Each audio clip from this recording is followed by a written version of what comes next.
Be at television sets and radios tonight to hear what the president has to say. This is the political crime story of the century. In just a moment now, the President of the United States will begin his speech, perhaps his last speech from the White House.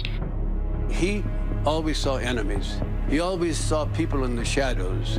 And his motto, I believe, was, do unto others before they have a chance to do unto you. That's enough. There was an obsession with leaks. You don't blame the leaks when facts come out that are showing wrongdoing. Let me see that you get these lights properly. He was not comfortable in front of a camera. One might even say that it was because he was afraid that the camera could see something he didn't want the American people to see. No, there will be no picture. This is the funny thing. Had it not been for Watergate, I think this man could have gone down in history as one of the more significant presidents in the history of this country. We have 40 seconds to go now. Out. You don't have to stay, do you? We were witnessing the implosion of an American presidency. The president has taken his place at the table in the White House where he's going to speak. Here now, the next picture will be the President of the United States. I have never been a quitter. To leave office before my term is completed is abhorrent to every instinct in my body. But as president, I must put the interests of America first. Therefore, I shall resign the presidency effective at noon tomorrow. It was total tragedy, total disgrace. Here was a man who had fought all of his life to become the president of the United States. And he totally destroyed it.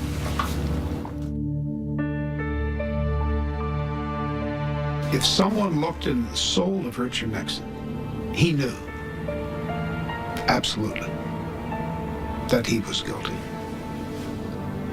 And that was the tragedy of Watergate.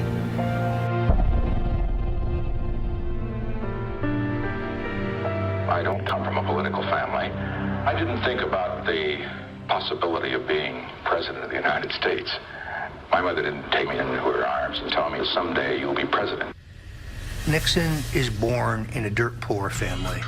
He applies to Ivy League colleges. He can't get into any of them. He makes the round all the white shoe law firms in New York. He can't get hired. Richard Nixon was a fighter.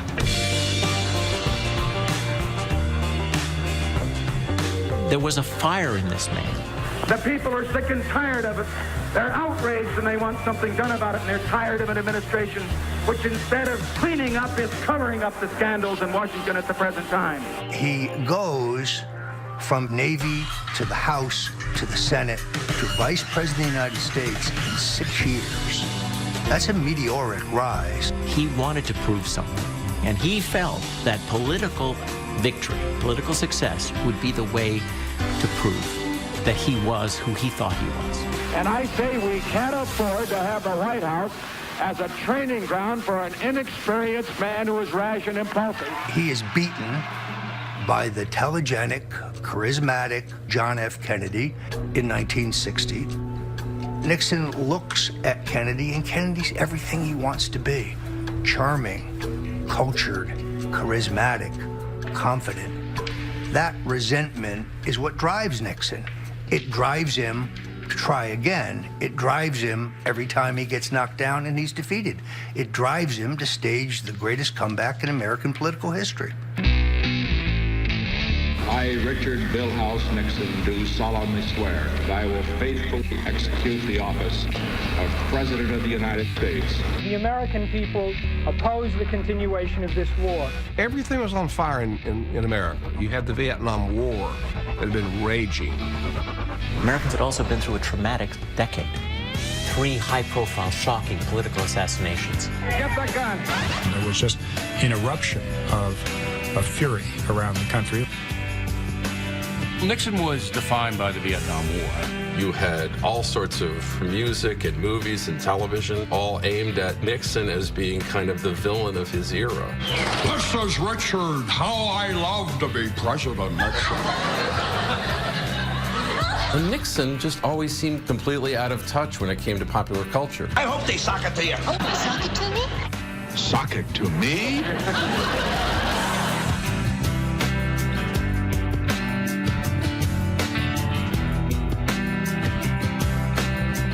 He had the Ray Conniff of singers to the White House. And if the music is square, it's because I like it square.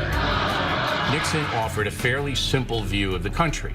President Nixon, stop bombing human beings, animals, and vegetation. You go to church on Sundays and pray to Jesus Christ. If Jesus Christ were here tonight, you would not dare drop another bomb. The counterculture saw Nixon as the example of everything they despised about government. It's a lot like today. You had a divided country, my country right or wrong, against your country's always wrong. The terrorists, the far left, would like nothing better than to make the President of the United States a prisoner in the White House. Well, let me just set them straight. As long as I am president, no band of violent thugs is going to keep me from going out and speaking with the American people whenever they want to hear me and whenever I want to go. Nixon saw the world in black and white. Okay? You were either pro-Nixon or you were anti-Nixon. If you were anti-Nixon, he was going to get you. Also, never forget, the press is the enemy. The press is the enemy. The press is the enemy. Write that in the blackboard 100 times and never forget it. All presidents have a kind of tension, a conflict, and I would go so far as to say even hate members of the press. But I think what Nixon had trouble doing was sort of maintaining composure about those feelings. Don't get the impression that you arouse my anger. You see, I have that impression. You see, one can only be angry with those he respects. Richard Nixon hated the press.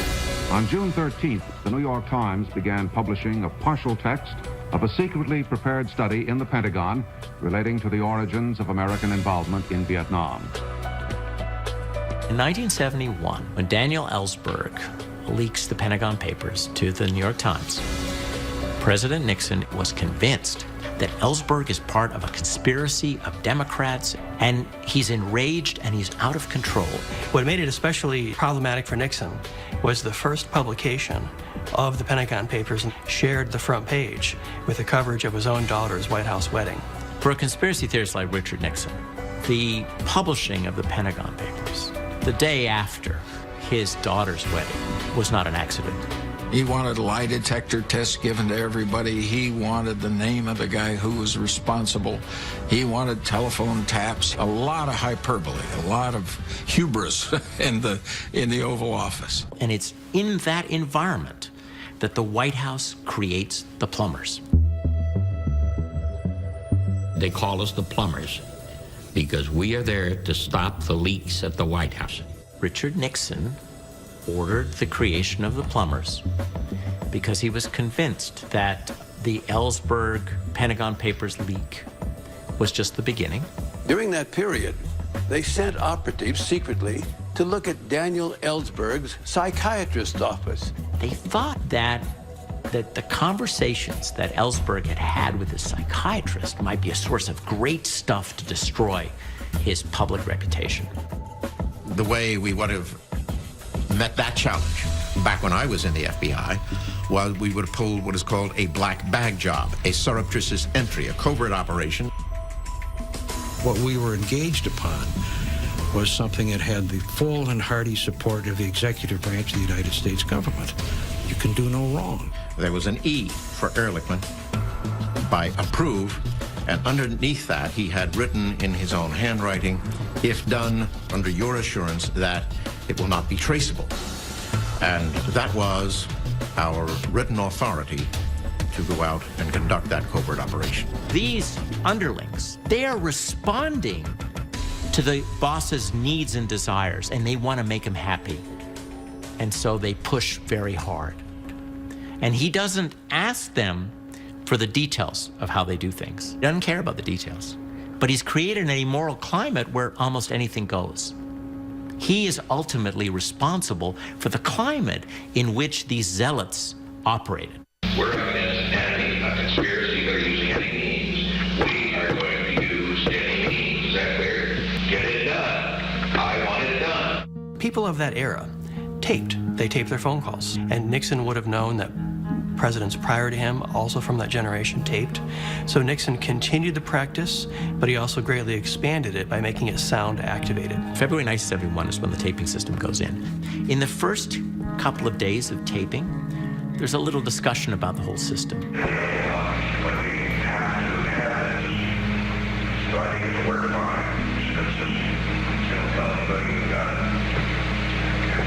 Taping was done for the purpose of having it for the historical record. It was voice activated. Everything was taped, which of course was probably stupid. There's a lack of confidence in the conduct of the war and so forth. If we start, simpering around and catering to these bastards, hell, they just eat us alive. We must keep up the attack on the media. You've got to keep destroying their credibility. There's not a good one on the whole free network. There's not one.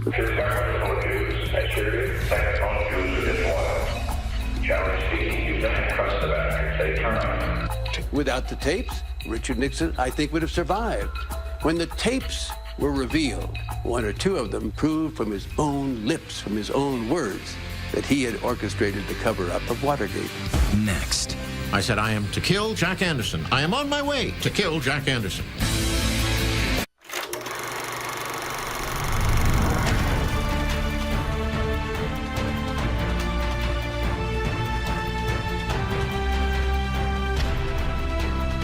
'72 was a very busy year for me.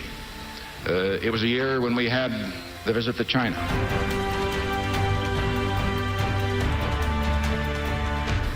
It was a year when we had the visit to Moscow. And then in December, of course, perhaps the most difficult decision I made of the December bombing, which did lead to the uneasy peace, but it is peace with all the Americans home, all of our POWs home. Now, during that period of time, frankly, I didn't manage the campaign. I didn't run the campaign.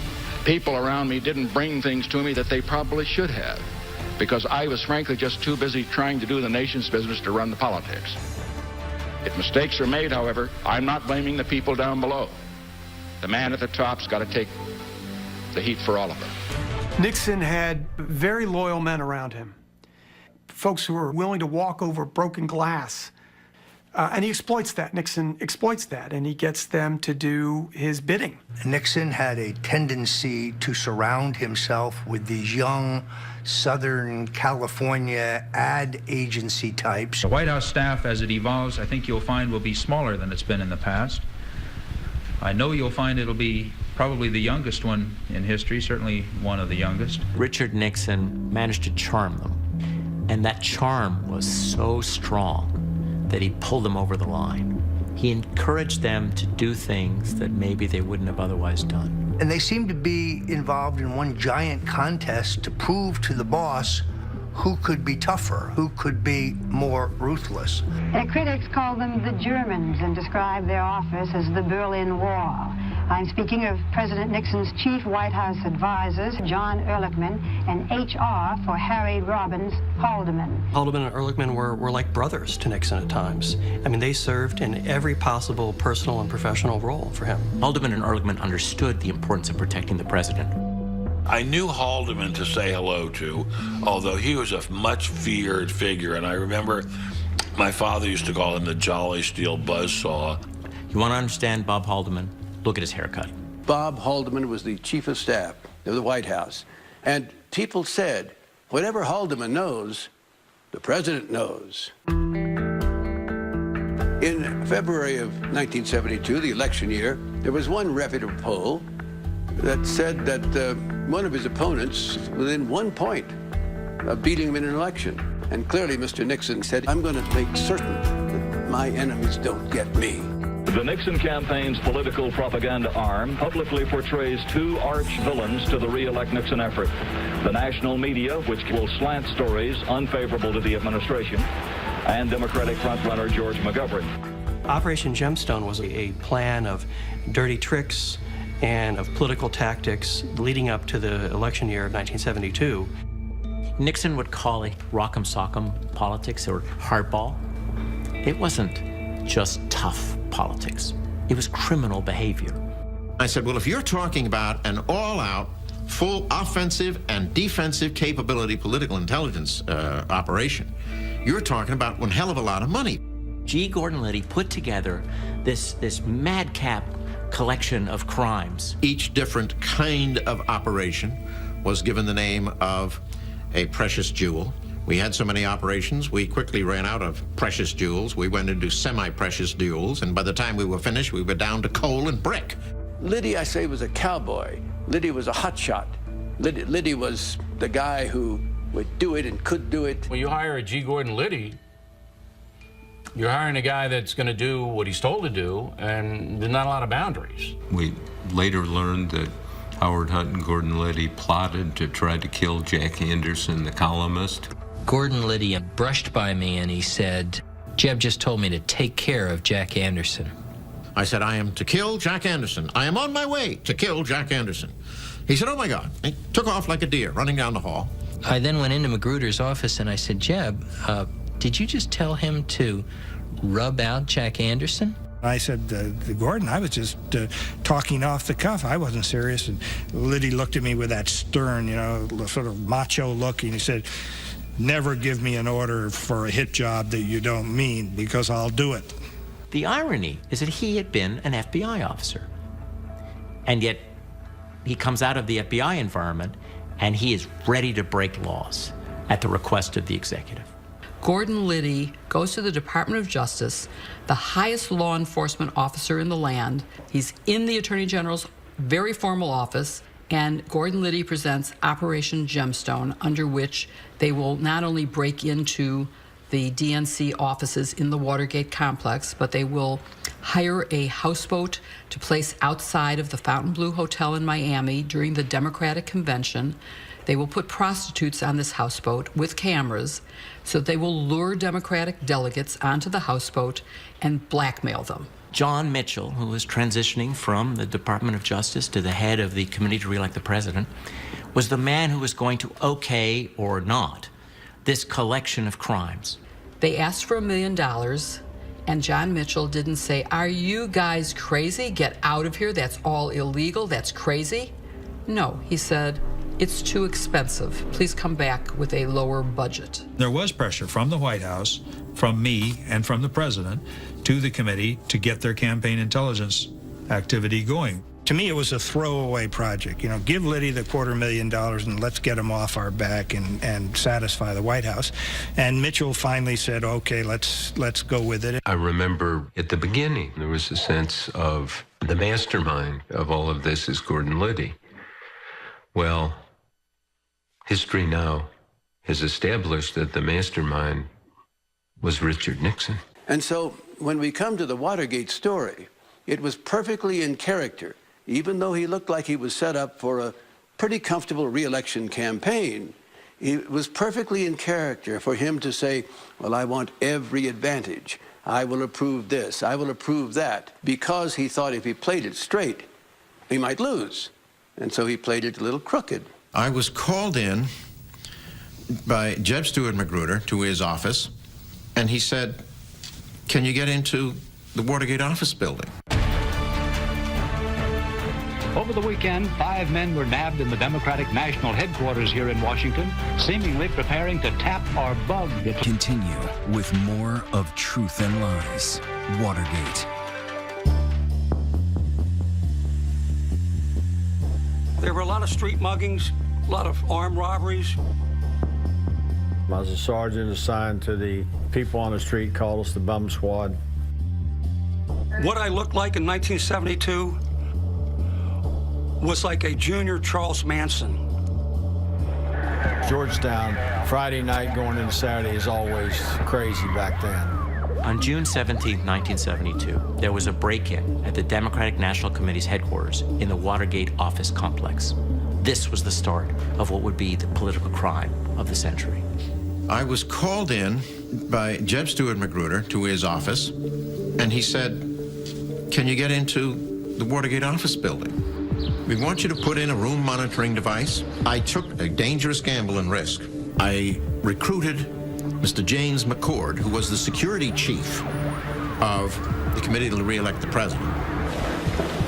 And the plan was to get negative information about the potential nominee of the Democratic Party. Well, how are you going to get the negative information? A lot of people would say breaking into the Democratic National Committee was way out, off the charts. Yes, but not that far off. The entry night was to be Friday night, June 16th. There was a man working in the back very, very late. I mean, he stayed and he stayed and he stayed. It's a Friday night. I mean, this was some dedicated Democrat. We thought he'd never go home. McCord would go into the Watergate building and put in tapes in the door. It was taped, so it would not lock. The hero of that night was a man named Frank Wills. Frank Wills was the security guard at the Watergate office building. I was just a guard and I was doing my duty. You found the door taped once and you took the tape off. And then you found it taped the second time. It was something that told me that you should check, not only check the door, but that you call the police.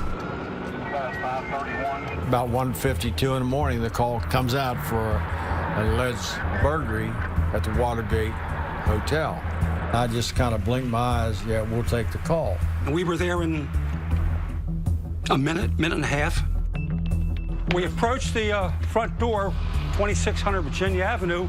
We saw the guard in there, Frank Wills, sitting in here at the guard post, and walked up to this door here, the front door, and I took out my badge to make sure he could see us and knew who we were, and I tapped it on the glass like this. I said, "Police." I had on a old funky golf cap. I think I had just like a T-shirt underneath, trying to give me the image I wasn't a police officer. If a uniformed car had answered that call, it could have been a whole different ballgame. There's a lookout, Alfred Baldwin, who's supposed to warn the burglars if there's trouble. The police unit that responds to the call, they're not dressed like police officers. So Baldwin doesn't even notice them. You've got a door down there taped. We found the 8th floor taped. We found the 6th floor taped. Our adrenaline is pumped. Okay, this was the hallway door. We came into the District Democratic National Committee. We get to this room here. I kicked the door open. I pulled my revolver. The desk was all ransacked and disheveled and messed up. As it turns out, probably every room in the DNC was like this. We found out later that they were always messed up. We were in contact by transceiver with our men inside the Watergate and also with the lookout, Mr. Baldwin, across the street. He was watching a show called Attack of the Puppet People.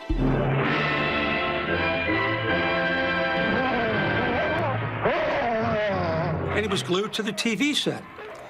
So by the time they broke in and he looked back out, he saw lights coming on the DNC. The actual reception room lights up, which I can see directly across from where I'm standing. And I know 3 individuals come into the reception area. By the time Alfred Baldwin had notified them, it was too late, and they had to run and hide like rats. We're rolling down this hallway, checking the offices on both sides of the hallways, looking in here, turning the lights on, make sure that nobody's hiding from behind us. What's running through my mind is, if there's anybody here, they're here. I was startled by an arm hitting next to the glass on the petition. It scared the living bejesus out of me. I screamed something to the effect, "Come out with your hands up or I'm gonna blow your head off." And in a very soft whisper, I heard a voice, "They've got us." 10 hands went up, and they came out, and that's where the arrest occurred, right here. And they see these 3 guys that don't look anything like police officers with pointing guns at them. They were wired. They were hyper. They just, it didn't all add up. I don't think I've ever locked up another burglar who was dressed in a suit and tie and was in middle age. It didn't compute with them what was going on and who they had, except they knew we didn't belong there. McCord said to me twice, he said, "Are you the police?" And I thought, why is he asking such a silly question? Of course we're the police. The 5 burglars that were arrested inside the DNC were McCord, Barker, Sturgis, Martinez, and Gonzalez. This was not your normal, typical burglary. There was bugging devices, tear gas pens, many rolls of film, locksmith tools, Thousands of dollars in $100 bills consecutively ordered. Who goes into the Democratic National Committee looking for money, or looking for jewels, or looking for something that an ordinary burglar would? No, you go looking for political information. And who wants that? Why, your opponent, naturally. Coming up next. Listen, I'm tired of your chicken games. I need to know what you know. Get out your notebook.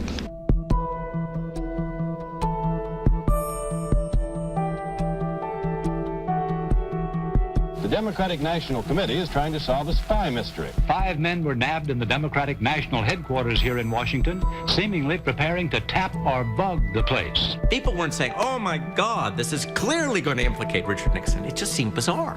It would take some enterprising young journalists to ferret out the importance of the story. Woodward and Bernstein were assigned to this burglary just as a matter of routine. Editors kind of said, we got this strange burglary. And I saw this commotion around the city desk and was told that there had been this break-in at Democratic National Headquarters. They were young reporters trying to make their way up the ladder in the Washington Post. When you talk about the people who made a difference when it came to Watergate, you talk about Bob Woodward and Carl Bernstein. They were two very different people. Woodward came from the Navy. He was a straight-laced guy. Bernstein, on the other hand, looked like a counterculture figure himself. I was supposedly the terrific writer. He was supposedly the great persistent reporter. Their skills complemented each other. They sent me to the courthouse where the 5 burglars caught in the Democratic headquarters were being arraigned.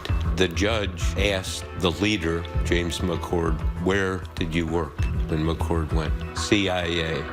It was stunning. And they discovered that McCord was a security chief for the committee to re-elect the president. Well, okay, folks, this was a political break-in. There was a notebook belonging to one of the burglars that had the name in it, H. Hunt, W. House. We figured that W. House, it either had to be the White House or the whorehouse. The question was, who was H. Hunt? I called the White House and eventually got Hunt on the phone and just asked, why was your name in the address books of 2 of these burglars? And he screamed out, good God, slammed down the phone and left town. And of course, it turned out to be Howard Hunt, who had worked for the CIA, who had been hired at the White House really to undertake dirty tricks. You knew that this smoke that was billowing up from the Oval Office, there had to be some fire there. It's like the Dylan song, it don't take a weatherman to know which way the wind blows. Presidential Press Secretary Ron Ziegler called it a third-rate burglary attempt and said it was nothing the president would ever be concerned with. Richard Nixon is obstructing justice from the beginning. But what would be known as the smoking gun was when he approves a plan to use the CIA to blunt an FBI investigation into the money that the burglars had. It's clear in the conversation this is being done for political purposes, basically to save the skin of the White House, and the president says he approves it. Woodward and Bernstein had scores of sources, but there was one source that was special. A guy really high up. He was known as Deep Throat. My father was like a superhero because he was a G-man, he carried a gun, he was handsome as heck. He wanted the American people to know the truth. We would learn years later that Deep Throat was Mark Felt, number 2 at the FBI. He was in the perfect position to understand what was coming into the investigation, as well as what he could observe maybe from above the investigation. I want to talk about Watergate. We're not going to talk about that subject. All the president's men created a sense of danger. They were constantly risking things by trying to find out the truth. You can trust me, you know that. Deep Throat was very insistent that we have a communication system that no one else could understand. Now, if you watch the movie, if Woodward put the flower pot on his balcony in a certain way, that was a signal to the source that wanted to meet. He moves the flower pot to talk to the source. I kind of looked at him cockeyed at first, but it was evident why. The other thing the movie did was create that expression, follow the money. Just follow the money. And put it into American culture. Deep Throat made it clear that the money was important, that there was a trail to follow. And Carl established that a $25,000 check had actually gone into the bank account of one of the Watergate burglars. The $25,000 check linked contributions to President Nixon's re-election campaign to the slush fund used to pay the burglars who broke into the Watergate office complex. I said, oh my God, this now establishes an undeniable connection between the committee for Nixon's re-election and the burglars. What became crucial was to get hold of a list of the employees. We would go to people's homes at night and knock on doors. Hi, I'm Carl Bernstein. Carl Bernstein found the bookkeeper. In the movie, All the President's Men, I think they reflected my feelings pretty well. It's for you. It's Carl Bernstein. When he first came to my door, Could I just borrow one of your cigarettes there? I was pretty nervous, didn't want him to be there. Could I just sit down for a second? I don't exactly know why I didn't throw Carl out. You can sit down, but I'm not going to tell you anything. Even though I was hesitant, I wanted him to know. She knew a lot about the finances of the campaign, but more than that, she knew about this secret fund. She was suspicious because there were all of these large amounts of money going to people. Was it all $100 bills? A lot of it was. And it was supposed to be secret. I'm sure we counted in over $2 or $3 million. The great majority of that was cash. There were people who were authorized to distribute money from the secret fund, and one of them was Mitchell. John Mitchell was the Attorney General. He was a Nixon loyalist. The highest law enforcement officer in America controlled a secret fund that paid for undercover activities against Nixon's political opponents. Bradley said they're about to call the Attorney General of the United States a crook. There's never been a story like this in our history. And we took a deep breath and said, yeah. And I said, Mr. Mitchell, we have a story in tomorrow's paper I'd like to read to you. And he said, go right ahead. I got as far as John N. Mitchell, while Attorney General of the United States, controlled a secret fund. And Mitchell said, Jesus Christ, all that crap, you're putting that in the paper. If you print that, Katie Graham, referring to Katharine Graham, the publisher of the Washington Post, is going to get her tit caught in a big fat ringer. It was so vulgar and so shocking and also so threatening. They were going to get her. They were going to get the Post. Then he said, and when this campaign is over, we're going to do a little story on you two boys, too. And he hung up the phone. And I have to tell you, it's the most chilling moment I've ever had being a reporter, because he meant it. And ABC News has projected that Richard Nixon has in fact been reelected to the presidency to a second term. So the question now, I suppose, is how big will Mr. Nixon win? It was a giant landslide. There was virtually no reaction to the stories we did. And it was a way of saying, Watergate? Who cares? And whatever happened to Watergate? I don't know. I don't know. Apparently nothing. They've got a trial of the accused in that case, and that's going to be tried in due course, and I think that's probably the end of the story. Lies. Watergate. Mr. President, are you ready to take the constitutional oath? The Supreme Court ruled that abortion is completely a private matter. Vietnam cost 55,000 American lives. Today, the United States ends its role in the conflict. We finally have achieved a peace with honor. I know it gags some of you to write that phrase, but that is true. So in January 1973, Nixon is he's at the peak of the mountain. Place your left hand on the Bible and raise your right hand. He has a second inauguration. I, Richard Nixon, do solemnly swear. Richard Nixon won re-election, not just handily, but very, very bigly, if I may use that word. We stand on the threshold of a new era of peace in the world. President, as we've seen on this parade route, waving at the crowd with that familiar double V. 55 floats, some 35 bands. There was a cool confidence at the committee to re-elect the president that this would blow over. But still, I think the storm clouds are starting to gather. For 6 months, the cover-up was working.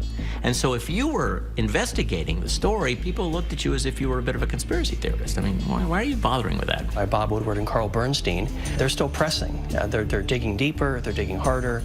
And so Nixon still has this residual fear that somehow it might not stop. And it caused a firestorm within the White House because they said, oh my God, somebody's getting close. I want it clearly understood that from now on, ever, no reporter from the Washington Post is ever to be in the White House. Is that clear? Absolutely. Yes, sir. None ever to be in. Now, that is a total order, and if necessary, I'll fire you. I don't respect the type of journalism, the shabby journalism that is being practiced by the Washington Post. This is Bob Woodward of the Washington Post. I'm The sorry. thing that's so powerful, both in real life and in the movie All the President's Men, is that people will do anything to conceal their involvement. People at the highest levels are much more involved than Woodward and Bernstein recognize. Listen, I'm tired of your chicken games. I don't want hints. I need to know what you know. It's incredible.